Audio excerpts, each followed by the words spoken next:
Yes guys. तो अब हम बात करेंगे इक्विलिब्रियम पॉइंट्स के बारे में। इक्विलिब्रियम पॉइंट्स बेसिकली क्या है कि आपको नॉर्मली क्वेश्चन पूछा जाता है कि दो चार्जेस हैं, या तो फिक्स्ड हैं या फ्री हैं, तो उसके साथ हमें बीच में या साइड में कहीं तो एक ऐसा पॉइंट होगा जहां पे हम कोई चार्ज रखेंगे तो उस पर फोर्स जीरो होगा। तो बताओ वो कौन सा पॉइंट है, उसे बोलेंगे इक्विलिब्रियम पॉइंट। तो अगर मान लो पॉइंट चार्जेस, दो फिक्स चार्जेस, दो फ्री चार्जेस। पहला केस क्या होगा, बोथ चार्जेस आर लाइक, या तो दोनों चार्जेस पॉजिटिव हैं या दोनों चार्जेस नेगेटिव हैं, ठीक है, और फिक्स्ड है, वो चार्जेस मूव नहीं हो सकते। तो अगर ये दोनों चार्जेस फिक्स्ड हैं और दोनों का सेम चार्ज है, तो आप कोई सा भी, चाहे पॉजिटिव चार्ज रखो बीच में, चाहे नेगेटिव चार्ज रखो बीच में, आएगा कहां, उन दोनों के बीच में। क्यों बीच में आएगा, क्योंकि ध्यान से देख, ये दोनों चार्जेस हैं, इस चार्ज को स्टेबल रहना है क्योंकि ये तो फिक्स्ड है। इक्विलिब्रियम पॉइंट का होगा जहां इस चार्ज पे फोर्स क्या हो, जीरो। तो इस पे फोर्स जीरो कब होगा, जब इधर से Q1 की वजह से लगने वाला धक्का और Q2 की वजह से लगने वाला धक्का बराबर हो। वो तभी हो सकता है जब इन दोनों के बीच में। समझ में आ रही है बात। और मैग्नीट्यूड डिपेंड करेगा किस पे, मैग्नीट्यूड फोर्स पे डिपेंड करेगा कि कितना डिस्टेंस है और इन दोनों का मैग्नीट्यूड क्या है। नेक्स्ट, इसी में अगर देखें कि दोनों फिक्स चार्जेस हैं और डिफरेंट हैं, तो डिफरेंट है, एक चार्ज प्लस है और एक चार्ज माइनस है। अगर देखो Q1 प्लस है, Q2 माइनस है, तो कहां आएगा इक्विलिब्रियम पॉइंट। मान लो Q1 बड़ा है, तो अगर Q1 बड़ा है, कोई भी चीज को मैं यहां बीच में रखूंगा तो क्या होगा, Q1 मारेगा धक्का बाहर, अगर वो पॉजिटिव चार्ज है तो मैं बीच में रख रहा हूं, Q1 मारेगा धक्का बाहर और Q1 मारेगा धक्का अंदर, मतलब दोनों एक ही साइड में धक्का मार रहे हैं, तो वो स्टेबल नहीं रहेगा। तो स्टेबल कहां रहेगा, या तो इस तरफ या इस तरफ। अब किस तरफ स्टेबल रहेगा, जो चार्ज बड़ा है उससे उसके पास में अगर इस नए चार्ज को रख दूंगा तो उसका फोर्स ज्यादा होगा। उसका फोर्स कम करने के लिए क्या करना पड़ेगा, उससे दूर ले जाना पड़ेगा और छोटे वाले से पास लाना पड़ेगा। तो इस केस में Q1 बड़ा है Q2 से, तो पॉइंट कहां आएगा, Q2 की तरफ, Q2 से पास में और Q1 से दूर। समझ में आ रही है बात, Q2 से पास में और Q1 से दूर।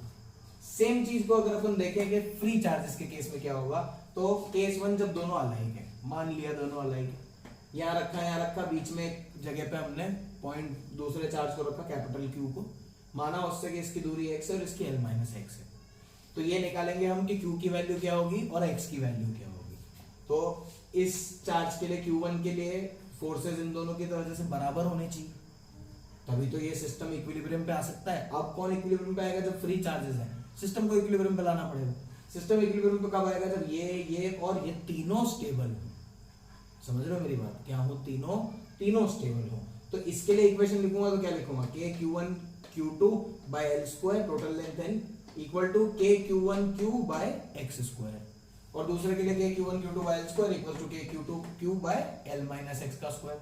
तो मतलब ये दोनों चीजें बराबर हो गई, तो मैंने लिख दिया Q2 by x square equal to Q1 by x square equal to Q2 by L minus x square. यहां से मैंने x की वैल्यू निकाली, तो x की वैल्यू मेरे को मिली under root of Q1 upon under root of Q1 plus Q2 into n।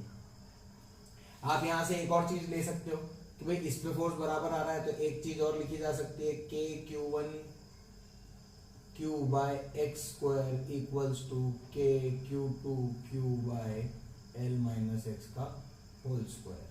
तो यहां से Q और Q और K कट जाएगा, तो यहां से भी आप Q1 और Q2 का रेशियो ले सकते हो। अपन यहां से भी उस चीज को निकाल सकते हैं, क्योंकि Q कट जाएगा तो यही सेम चीज यहां से भी आ जाएगी। तो वैल्यू इतनी आई। अब Q की बारी आई, x की वैल्यू है, उठा के यहां रख दो, k Q1 Q by x square, तो आपको मिल जाएगा Q का वैल्यू।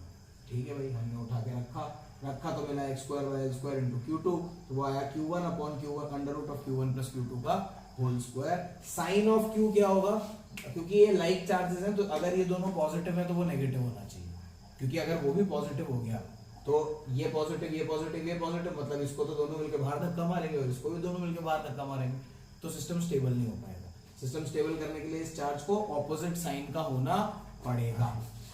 ठीक है, अब अगर देखें इलेक्ट्रिक फील्ड, तो इलेक्ट्रिक फील्ड की बात करते हैं।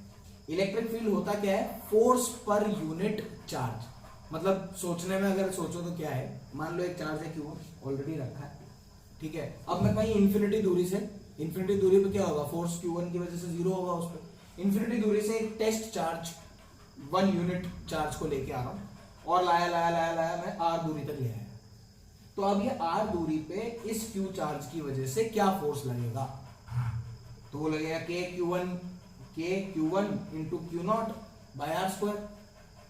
तो इलेक्ट्रिक फील्ड क्या होती है, फोर्स पर यूनिट चार्ज, तो क्यू नॉट से डिवाइड कर दिया तो वो बन गया क्या, k q1 by r square. ये आ गया आपका क्या, पॉइंट चार्ज की वजह से electric field k q1 by r square. और डायरेक्शन क्या होगी, आउटवर्ड्स फॉर पॉजिटिव क्यू की वजह से बाहर की तरफ, एंड नेगेटिव चार्ज की वजह से अंदर की तरफ minus Q, inward for negative charge. समझ में आ रही बात, सिंपल है, क्लियर है, ठीक है। अब उसका ग्राफ देख सकते हो आप, प्लस क्यू है, इस डायरेक्शन में देखोगे मैक्सिमम इलेक्ट्रिक फील्ड कहाँ आएगी, बिल्कुल बाजू में, क्योंकि x 0 होगा, x अगर 0 होगा तो इलेक्ट्रिक फील्ड आ जाएगी क्या, मैक्सिमम। तो ये आ गई इलेक्ट्रिक फील्ड और ये हो गया x, ठीक है। अब अगर इस डायरेक्शन में देखोगे तो फिर इस तरफ जाने लगेगी, पॉजिटिव चार्ज है उसकी तरफ से ऐसे ऐसे जाएगी, इस तरफ जाने लगेगी तो साइड क्या हो गया, नेगेटिव हो गया, तो इलेक्ट्रिक फील्ड आ गई नेगेटिव में मैक्स और नेगेटिव x की तरफ। ऐसे माइनस क्यू के लिए देखोगे तो E एंड x का ग्राफ है ये, E वर्सेस x। तो इस तरीके से पॉइंट चार्ज के लिए इलेक्ट्रिक फील्ड वेरी करती है। अब इलेक्ट्रिक फील्ड अगर ध्यान से सोचोगे तो जैसे ग्रेविटेशनल फील्ड याद है, दिखती है क्या, किसी को दिखती है, नहीं।